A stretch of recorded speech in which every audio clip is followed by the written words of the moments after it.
talk about this subject. Schools, highways, and bridges are going to need to be rebuilt as they get older. Some of them need to be rebuilt basically right now. How to pay for it's always a challenge, but there's another challenge as we look at the work to be done, and that's filling a shortage of nearly, get this, 500,000 skilled construction workers. Peter Dyga joins us this morning of Associated Builders and Contractors to tell us more about this. 500,000 people needed. Well, glad you're here to talk about this. Thank you for having me. Good to see you again. The time you're sharing with us. So, why the shortage?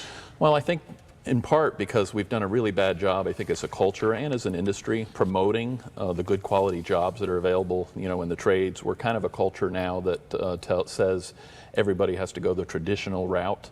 And we as an industry need to sell ourselves as a good first option. Like apprenticeship programs are 4-year programs, so there's a level of commitment, but you got a lot of pluses when you do that route. You're getting a lot of college education, so to speak, in the construction area. So what type of jobs are you talking about? Well, construction entails everything from people with construction management degrees that graduate from the traditional programs, but the real acute shortages today, and most of the 500,000 we're talking about, are in the trades.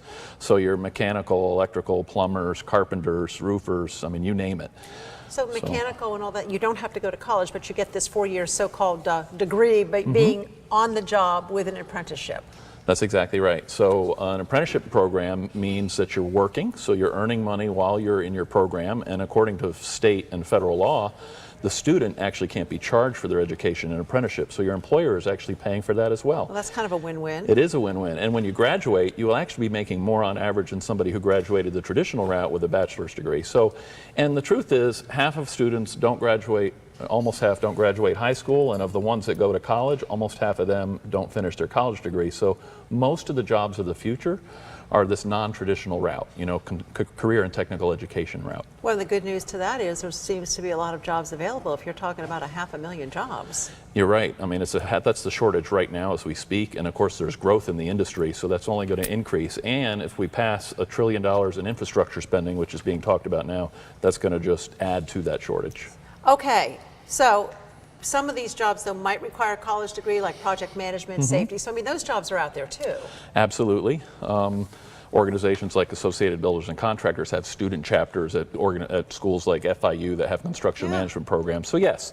And some people may not want to start there. They may want to start with the apprenticeship program, and they actually, when they graduate from our apprenticeship program, get a certain number of credits towards a more advanced degree if you want to go into management. So. I'm kind of giving you this furrowed brow concern look, and it's not at all. It's more the incredulous, like 500,000 jobs. So where do you find out more? So you can find out, I'd certainly encourage people to go to our website, which is wetrain.org.